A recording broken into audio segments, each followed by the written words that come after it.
welcome to the Pig and Whistle Tales from Azeroth. As always, here at the Pig and Whistle Inn in Stormwind, I go through a variety of subjects with regards to World of Warcraft. I'll grab a bottle or a pint, sit back and enjoy. Today we're going to be going over 10.0.5 patch notes. These have been out for roughly a week now and they've not added much since then. They were chopping and changing as they were coming out. They added a couple bits and pieces, but these are probably what we're going to be getting in the new year, sort of early to mid-January time. There's going to be a lot of stuff in these patch notes, so what I'm going to do is sort of break it down by class or like section almost, because there is a lot to get through, and then go back over them after I've read out the specific section and my thoughts and stuff on them. But as always, we have the weekly news this week. So we have the world boss for this week. I'm going to absolutely butcher this name. Basil? Basil? It's not basil. Basil's something that you put on food. Bajua? Oh my god. I'm really not good with this. Bazual. It is the boss that is in Azure Span. I will get the names eventually, because you obviously have like ones that were in Shadowlands were quite tough. Oronomonos, Morgeth was quite easily. I've already forgotten the Shadowlands world bosses. That's insane, isn't it? But yeah, Oronomonos being one of the longer and more weirdly named NPCs in that expansion. So he's in the Azure Span, can drop a piece of gear, but again, you don't have to kill him necessarily. It's just some nice rep and potential gear. Nothing too serious. We have Dragonflight Dungeons as the bonus event for this week, as we have had a weekly rest due to it being Christmas last week. Comp Stomp is your weekly brawl. So this one is very simple. You go in there and it's a very easy way to gain honour, essentially. If you need to gear any characters, you go in there, you do about 6-7 battlegrounds, you're fully geared on a PvP character. It's very simple, very easy, and very fun to do. We have the mythic affixes for this week are Volcanic, Fortified, Sanguine, and Thundering. I did that off the top of my head because I forgot to write it in my book. That's pretty impressive, if you do say so myself. So, Fortified, the mobs in the instance, the non-boss enemies, are increased damage and healing, so make sure you use a couple extra spells and cooldowns for these. We have Sanguine. After an enemy dies, they leave a pool of red sort of goo on the floor. Don't stand in the goo. Make sure all of the mobs are moved out of the goo, as it heals them and deals damage to you.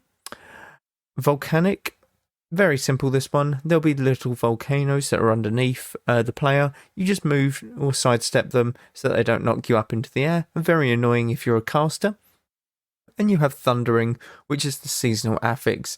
Thundering, every 30 odd to a minute, you get a buff on you and a party member. Not necessarily you, but 2 party members, and this will increase your damage for a set amount of time. Once it ticks down to about 2 to 1 second left on it, you want to meet with the person who has the other buff and cleanse it, otherwise it will stun you and do a bit of damage. It's something that you do not want to deal with, essentially the stun. The spell that we're going to be looking at the history of this week is Soulfire. Soulfire is a warlock spell, and it's been in the game ever since the release of World of Warcraft. So its first patch was in the test patch, literally a couple months before it was going live. It was added in like less than a month before World of Warcraft went live. How insane is that? So it was added at level 48. The first change came from patch 2.0, and that was the mana cost reduced by approximately 45%. You had 3 changes in Wrath of the Lich King. You had the cooldown was removed from a 1-minute cooldown. And then you had Pyroclasm no longer provides a chance to stun the target, as the talent itself was reworked. And Aftermath no longer gives a chance to daze the target, as the talent was reworked as well. Just a couple things that like basically change up damage of Soulfire. And then the final talent in Wrath of the Lich King was Molten Core talent in Demonology tree now has a chance to increase the damage of your Soulfire by 6, 12 and 18% and critical strike chance by 5, 10 and 15% when Warlock's Corruption deals damage. This was just a nice little buff essentially, nothing too crazy. In Cataclysm you had 4 different changes. You had now has a 40-yard range up from 30 yards. Cast time reduced to 4 seconds, down from 6 seconds, and damage increased. And Soulburn effect made it an instant cast, which is, by the way, very insane. The next change in Cataclysm, you had the damage has been reduced by approximately 12%. A little hotfix was Soulfire will no longer consume both Empowered Imp and Soulburn when they are active. It will consume Empowered Imp and leave Soulburn still active. Empowered Imp basically just gave you a chance to have your next Soulfire as an instant cast. Nothing too crazy with that. And the final change for Cataclysm was now scales with 72.6% of your spell power, up from 62.5%. A very specific percentage. Why 0.6? That makes no sense at all, but it is what it is. You had a couple changes in Missa Pandaria. The first being now a Demonology specialization ability. Always crits. Damage increased by critical strike chance and generates Demonic Fury. Now scales with 70% of spell power, down from 72.6%, a new spell effect. So very simple, really. And then the second change was a simple buff of 22% more damage. Very simple, I guess. We had a few changes in Warlords of Draenor. Soulfire's damage has been reduced by 20%, and then Soulfire's damage has been increased by 25%. So I think a net positive? I don't think it is, actually. I think it's just a tiny bit worse off than what it was. I can't be bothered to really go into the maths. You know what? Let's go into the maths. 1,000. We'll just say 1,000 damage it does. 20% of 1,000, 200, 800 damage. What's 25% of 800? Oh god, this is really gonna. No, 200. No, it literally did get just its buff reverted. It's the exact same number. They didn't even need to nerf it in the first place, apparently. And then the last change, for God's sake, in Warlords of Draenor was it now deals 25% less damage. So overall, it got a nerf in the expansion, which is a bit rough. In Legion, it was removed. And then in Battle for Azeroth, it was re-added. Now a level 15 Destruction talent. Mana cost reduced from 15% to 2% of your base mana. Cast time reduced to 1.5 seconds. Now has a 20-second cooldown, reduced by 2 seconds for every soul shard spent, and generates 4 soul shards. I don't think there was ever a build where you want to be using Soulfire. I'm pretty sure it's one of them spells that was a very niche spell, and it could have been casted just for fun, but essentially you're not going to use it in a base rotation. In any sort of form, not unless you got like instant casts of it like you did in Missa Pandaria, but essentially, yeah, you're not going crazy with it. So let's get into the PTR patch notes. We have a lot. There's actually so many. So we'll start off with new events and features. There's a couple. We have a new feature, the Trading Post, and new event, the Storm's Fury. A new feature is making its way to Warlords of Draenor, Christ. World of Warcraft, the Trading Post. Completely monthly activities to earn currency towards decking out your characters in cosmetic transmogs, pets and mounts, with new items and activities introduced each month. A set of traders will move their wares into the capital cities of Stormwind and Orgrimmar, and essentially you can just do quests for them. To obtain these unique cosmetic items, you need to acquire a new account-wide currency called Trader's Tender. This can be earned in 2 ways. Automatically each month, just by logging in and heading to the trading post, you can collect 500 Trader's Tender each month from a chest called the Collector's Cache. By completing monthly activities in the Traveller's Log, a monthly set of activities provides the opportunity to earn up to 500 additional Trader's Tender. Very good. And yeah, Final traders' tender amounts are subject to change. We'll be iterating on this new feature in the test on the PTR. Very simple. I think I went over this in a recent episode, the traders post, but it is very good. It's something for a lot of casual players to get their hands on, sort of earn cosmetics, do random stuff within the world. It brings the world to life because a lot of people are going to the Plaguelands to pick some herbs or doing /love at the aspects, or even going to, pay respects at a graveyard or something they could do in like Northshire Abbey. It really brings the world to life and it allows some more exploration within the world. They could send a lot of people to do all manner of things all over the world of Azeroth, which is really, really cool. New event, the Storm's Fury. A new event has begun taking place in the Primalist future. Head to the portal that can be found at the Temporal Conflux in Thaldraszus, and the Storm's Fury event will spin up every 5 hours. The Primalists are bringing some of their strongest forces to bear to preserve their future plans and dominate Azeroth. You will want to head out with a group of mighty adventurers to seal their portals and defeat their mighty monstrosities.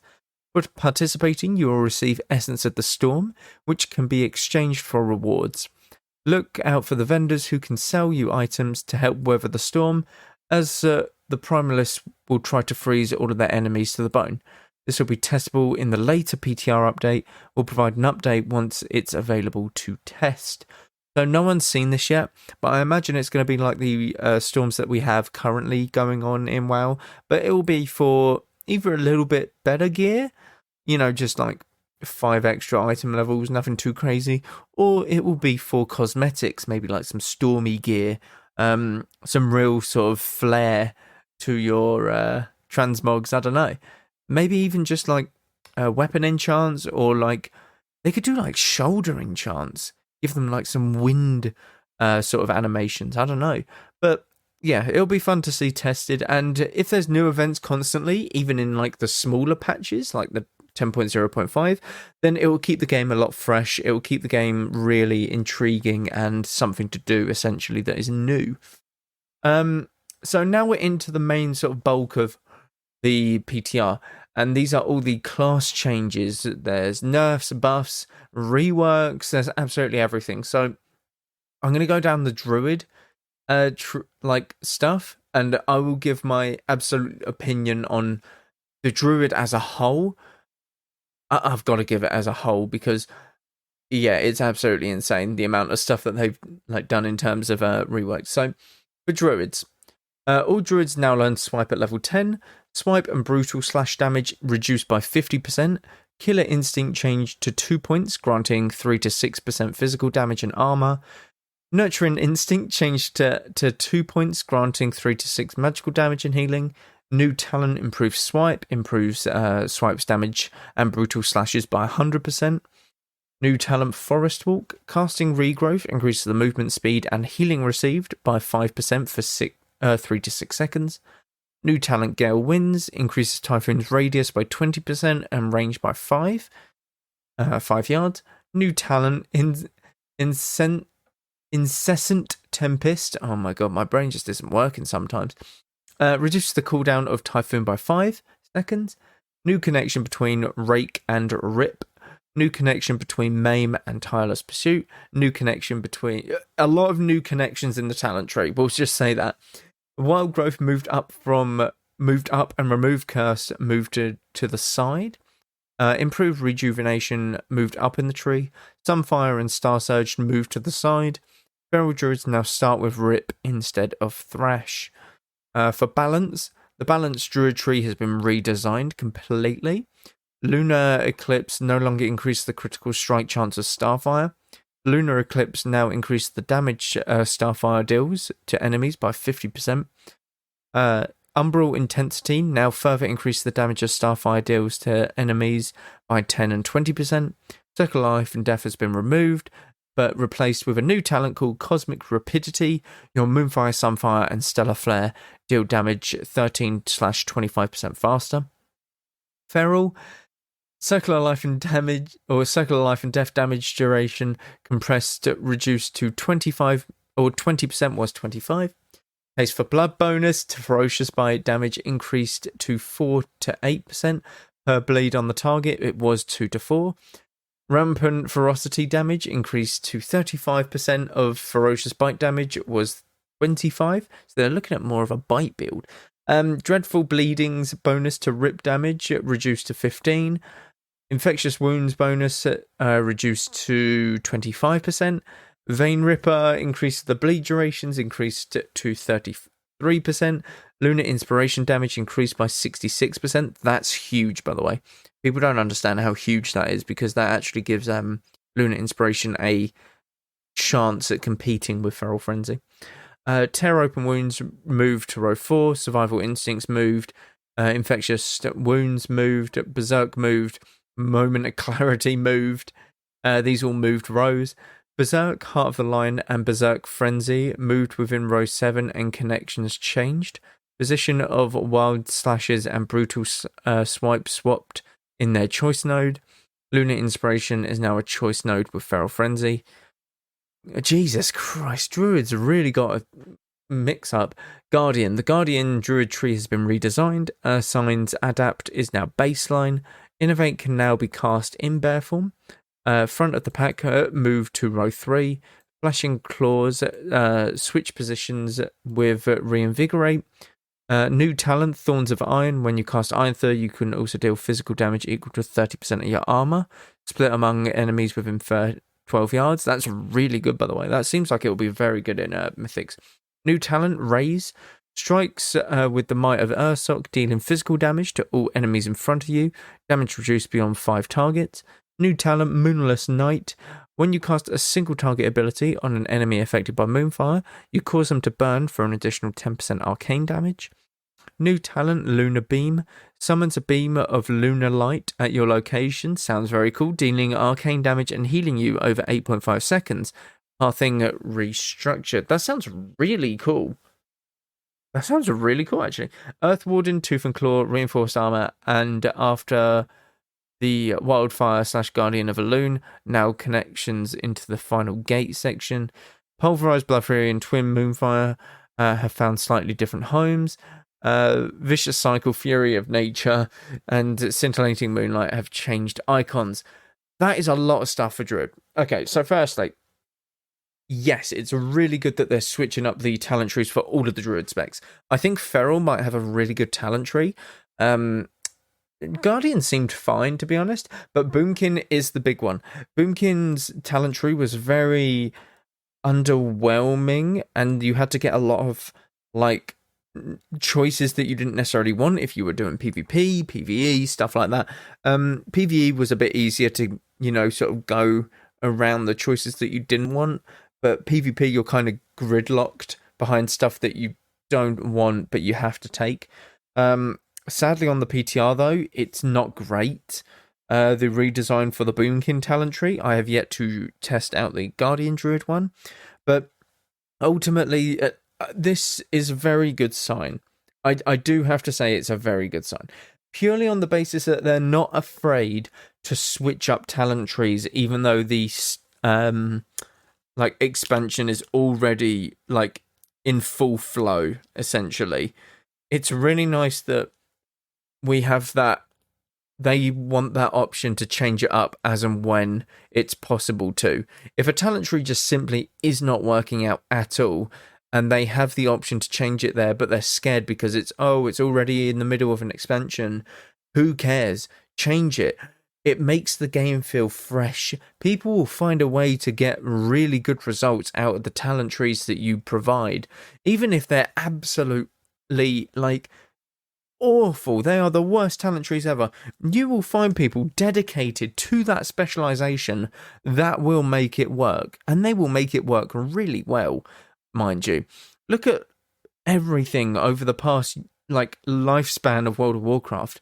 Boomkin in Classic was barely even playable. It was called Oomkin for a reason, because their mana sustain was absolutely awful. Didn't stop people playing it. People played it for the fun. You just chug mana pots every 2 minutes at the start of the fight. You just absolutely go crazy with your rotations. People figure it out. People will figure it out. So it's really nice to see that they're so I've forgotten the word. They're willing to change it up drastically, which is a really good sign. It's not the best talent tree, I will say that now, for Boomkins. A couple things could be changed, but it's really good that they're looking to just change it. And I'm all for it. It will make my class feel so fresh. It will make them feel so fresh indeed. Even if I don't like the changes. That's the thing. If they make it fun, then that's fine. It's when they make the game unfun. It's when you kind of feel like, oh, it's a drag to play, that kind of thing. Evoker. Preservation. Redesign the delivery method for temporal anomalies absorb shields. Absorb shields are now applied to all allies it passes through. The absorb effectiveness reduced to beyond 5 targets. Was pulses 3 times and heals 2 allies per pulse. Its speed has also been increased by 40%, and the orb is no longer slowed down when it detects an ally in its radius. Temporal anomaly cooldown increased to 15 seconds, was 6 seconds. I don't think this was a problem. Probably in PvE it was a problem. Nosdormu's teaching has been redesigned. Now reduces the cooldown of empowered spells by 5 seconds when temporal anomaly is cast. Resonating Sphere now applies echo to the first 6 allies it passes through. Time in need cooldown reduced to 60 seconds, was 90 seconds. I don't have much say on Evoker, Preservation Evoker anyway. I'm still getting very much used to them. All I know is that they can basically shit out a lot of heals very quickly in arenas. And I feel like you need to tune the numbers down a little bit for Evoker, just a tiny bit, and then raise the other healers up to that level, in my opinion. Because Evoker healing's great. It's very good. It means that you have to actually CC the healer in order to kill something, compared to, say, Holy Paladin, where it's very tough to actually get a lot of good healing value out of your spells if they've got a mortal strike or just a load of damage that are coming out from a melee cleave. You can get a lot of value from like just pressing one Dream Breath from Evoker, so you have to CC them. That's my only thoughts on the matter for Evokers. Hunter, Marksman. Salvo has been redesigned. Your next multi-shot or volley now also applies explosive shot up to 2 targets hit. 45-second cooldown, does not incur the global cooldown, so no GCD for that. Double tap has been removed and replaced by tactical reload in the talent tree. New talent, tactical reload. Aim shot and rapid shot cooldown reduced by 10%. This is so rough for hunters, by the way. Tactical reload and steady focus have been swapped positions in the talent tree. Calling the shots now reduces the cooldown of true shot by 2.5 seconds per focus spent.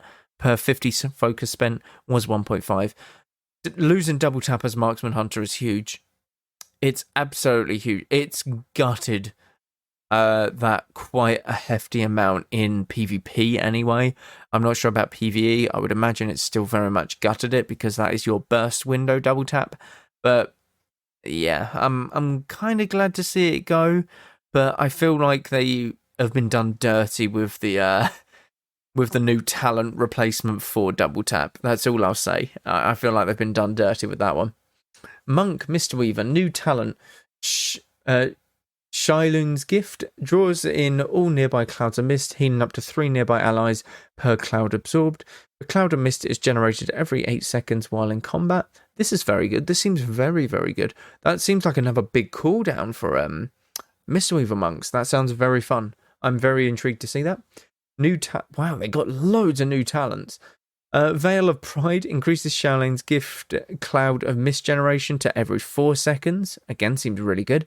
New talent, Xiaohao's Lessons. Each time you cast Shaolun's Gift, you learn one of the Xiaohao's lessons up to 30 seconds, based on how many clouds of mist you are consuming.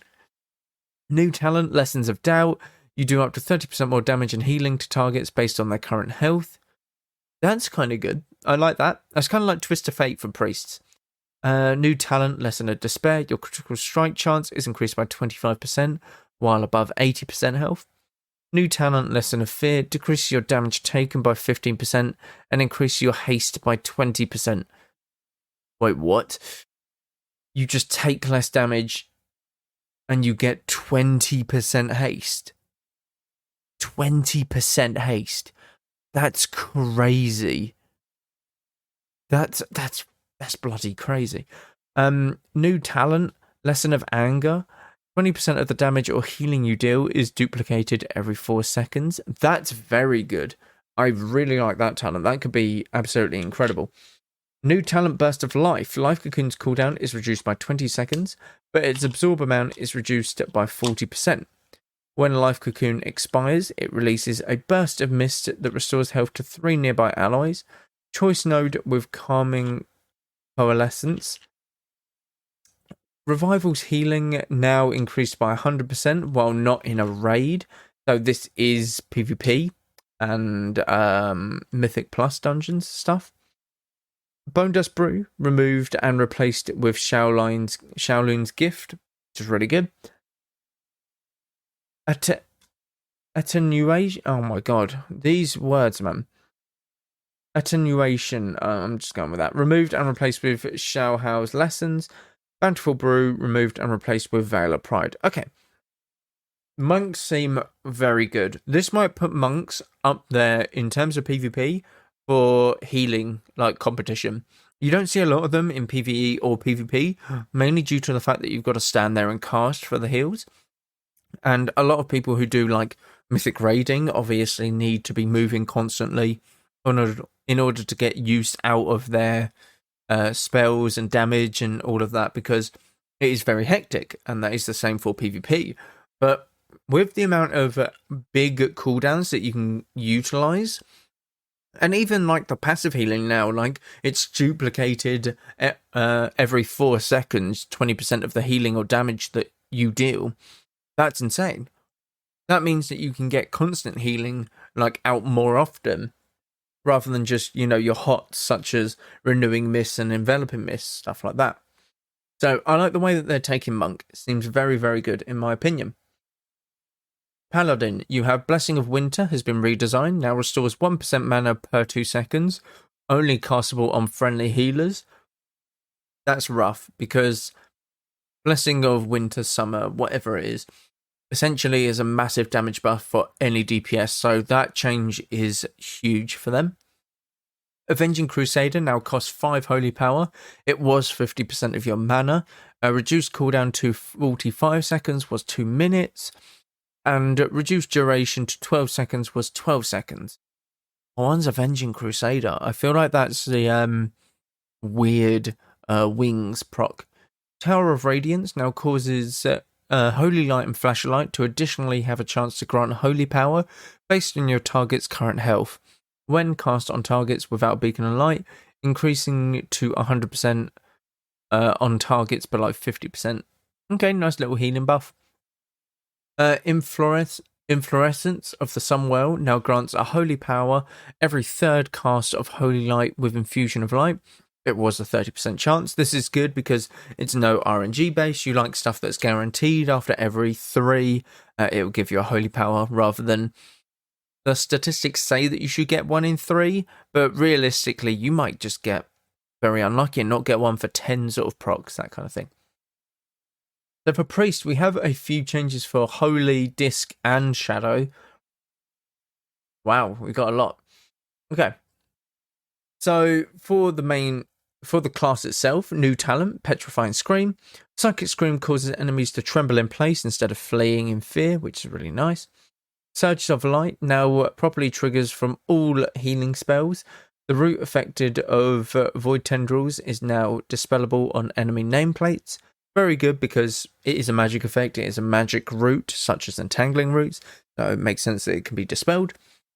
Discipline Priest. Pain Transformation now causes pain suppression to heal you for 25% of your maximum health. Was 12%. Very good. Protector of the Frail now also grants pain suppression an additional charge. So 2 pain suppressions. That's really, really good. Light's Wrath now costs 2% of your base mana. Okay. Howard Solstice. Damage reduced by 15%. Oh, that's kind of harsh, to be honest, but alright. Mind Blast now costs 1.6% of your base mana, was 2.5. You're not really casting Mind Blast a lot as a Disc Priest. I think it's more smites, penances, that kind of thing, and your Power Solace. Painful Punishment now increases the duration of Shadow or Pain and Purge the Wicked by 1.5 seconds. That is doubled from what it was. Embrace Shadow now increases the duration of your Shadow Covenant by 8 seconds, was 4 seconds. Twilight Corruption has been redesigned. Shadow Covenant increases the damage and healing of Shadow spells by an additional 10%. It's not really going to make or break it. Shadow Covenant now converts Penance to a Shadow spell. Again, it's not really going to make or break it. Dark Reprimand, Shadow Penance can now be cast on allies. Stolen Psyche has been redesigned and named Abyssal Reverie. Atonement heals for 10/20% more when activated by Shadow spells. They're really pushing this Shadow Covenant thing. Train of Thought causes Power Word Solstice to trigger a cooldown reduction for Penance in addition to Smite. Blaze of Light increases the damage of Power Word Solstice in addition to Smite and Penance. Wheel and Woe increases the damage of Power Word Solstice in addition to Smite. Wow, no wonder they nerfed Power Word Solstice, because you're shitting out loads of them essentially. Wrath Unleashed increases the damage of your Power Word Solstice in addition to Smite. Harsh Discipline can trigger from Power Word Solstice and Mind Blast in addition to Smite. This talent is no longer tracked through Smite and instead appears on the personal resource display. Void Summoner can now trigger from Power Word Solstice in addition to Smite, Mind Blast, and Penance. There's a lot of Power Word Solstice, okay. Or Solace, sorry. Added a new connection to the sides of the rows and fixed an issue preventing Dark Reprimand to consume power of the dark side. Okay, we're in Star Wars now. Holy, we have Burning. Oh my god, my brain, man, it just doesn't click with some of these words. Burning Vehemence and Searing Light have swapped positions in the talent tree. Searing Light is now a 1-point talent. Smite and Holy Nova deal 25% increased damage to targets affected by Holy Fire. Burning Vehemence is now a 2-point talent and has been redesigned. Increase the damage of Holy Fire by 15/30%. Holy Fire deals 15/30% increase, or 30% of its initial damage to all nearby enemies within 12 yards of the target. Prayer of Virtuous now increases the maximum stat count of Prayer of Mending by 2 points. That's not too bad. And Shadow resolved an issue casting the Shadow versions of Halo and Divine Star to cost less mana than the Holy versions. Divine Star now generates 6 Insanity. Halo now generates 10 Insanity. Mind Games now generates 10 Insanity. That's really good. But Mind Games, does that. So for priests, they're really looking to push this Dark Covenant stuff, it seems, for discipline. I would love to see I would love to buff the atonement healing. I'm not going to lie. Maybe because you're looking at a lot of healing output going through Power Word Radiance, and a lot of it is just ooming Discipline Priests a lot. The problem with Discipline Priests is they oom very quickly. So I want to see them really push the atonement stuff. If they can damage, or if they can up that by maybe another 15%, I don't know. They can have that as their main source of healing. They need to be on the offensive to be healing, and they have to spend a lot of mana to sort of get their teammates back up after they've been CC'd or something, and then they can sort of slowly regen mana through just atonement healing, dealing damage and healing at the same time, that kind of thing. So they're really trying to push the Shadow Covenant stuff, but I don't think it's going to be as impactful at the moment in time, just because of where Discipline Priest is currently. Shaman, you get one simple change. Healing Tide Totem healing is now increased by 100% while not in a raid. Huge for PvP, by the way. That is giga buffed for PvP. That is amazing. But yeah, it's not really useful much else, is it? For Warlocks, you have a couple changes. Soul Keeper has been redesigned. Summons a Soul Keeper that consumes all tormented souls you've collected. Flossing enemies for chaos damage per soul consumed for 8 seconds. Very simple. Inquisitor's Gaze is now passive and has been redesigned. Your spells and abilities have a chance to summon an Inquisitor's Eye that deals chaos damage over time. Again, very simple, and I think it kind of makes sense. So, for Afflictions, Soul Tap has been removed. Pandemic Invocation has been moved to row 6 and is now a rank 1 talent, or now a 1 rank talent, okay? New talent, Focused Malignancy. Malefic Rupture deals 15/30% damage increase to targets suffering from unstable affliction. Soul Swap has been redesigned as well. Copies your damage over time effects from the target, preserving their duration for your next use of Soul Swap within 10 seconds. Will exhale a copy of the effects onto a new target. Very simple. It's a little redesign from it basically just putting dots on a target at full duration. It means that it takes a bit more time to ramp up your damage, essentially. For Warrior, you have a couple changes. For arms, these are all for arms, by the way. Defensive Stance is now talented by default. Very good. Shuffled the positions of some nodes towards the end of the tree and added some new connections to try and aid the creation of more general builds. Valor of Victory now only 1 rank and provides 1% versatility and reduces the cooldown of Die by the Sword by 30 seconds. This is a must in PvP, I think. New talent improves Slam. Slam has a 10% increased chance to critically strike and deals 30% increased critical strike damage. I feel like they've tried with Slam for so long, since the very birth of Warcraft, but it just doesn't work. Give up on the ability of Slam, please. Oh, I just don't get it. Improved Overpower and Battle Lord now increase the damage of Dreadnought. I don't remember what Dreadnought is. Battle Lord's chance to reset the cooldown on Mortal Strike or Cleave increased to 35%, was 25%. That's very good. More Mortal Strikes, the better. Skull Splitter now causes deep wounds to expire instantly. That's very good for a bit more burst of damage. Tide of Blood now only causes Rend to expire instantly, as Deep Wounds is built into Skull Splitter. Okay. Sweeping Strikes is now baseline. That's huge. New talents, Spiteful Serenity, Colossal Smash, and Avatar's duration are doubled, but their damage bonuses are reduced by 50%. For PvP, that's awful. Maybe for PvE, it's decent, but PvP, that's not good. Not good at all, in my opinion. So, ultimately, there's loads of changes. There is absolutely loads of changes. There's a few more, but I'm running out of time on the podcast this week. Like, this would go into the hours if I was to go into more. But most of them, the ones that I've left out, are just to do with sort of bits and pieces on the professions and the UI and stuff. It's nothing too crazy. These are like the main sort of balance changes that I wanted to refer to this week. There is a lot of changes, and what makes this really good is the fact that they're willing to play about with it and change it so dramatically.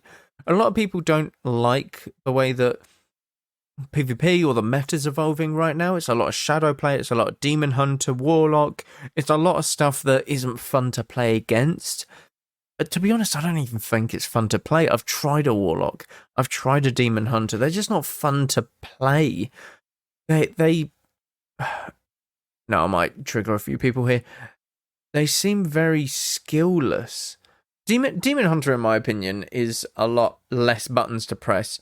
Obviously, the skill ceiling for every single class, if you play it at the best level, is very high. Don't get me wrong. And there are a lot of people who are just better than me on Demon Hunter, Warlock, that kind of thing. But yeah, Warlock, it's... I think it can be fun, but in a sort of glass cannon type build, because I feel like Warlocks in PvP, anyway, are very tanky for what they are. They are very tanky. They always have been in Warcraft, and I don't get it. They should be a glass cannon. I think most casters should be a glass cannon, in my opinion, but that's just me. And it's the same with Demon Hunters, even all melee at the moment, really. They're very passive in terms of how they heal. It's They heal by doing damage. They don't have to differ from their rotation at all. If I need to heal on my boomkin, I need to go in bear form, frenzy regen if I'm being chased, go out bear form, or regrow someone to heal them, and I'm giving up my damage. Fury warriors, they're just meleeing people and they're getting healed through that, through doing their damage. Warlocks, exact same, getting soul leech through their damage. Demon hunters getting leech, literal healing through their damage. Like, it's absolutely crazy, and I think that's what needs to be addressed more than anything in the game, especially PvP wise. PvE is a completely different story. It's not as impactful in that sort of area of the game, but yeah, it is what it is. But that is it for this week. Thank you all very much for listening. Do sure to check out Patreon down below for ad-free content, as well as Twitch and YouTube constant stuff happening. I've been starting to do sort of some small TikTok things as well, so be sure to check that out in the link below. Stuff to do with like 3 small tips for arenas. I'm going to do PvE, dungeons, mythics, all that kind of stuff. But thank you all very much for listening, and go with Valor, friend. Goodbye all.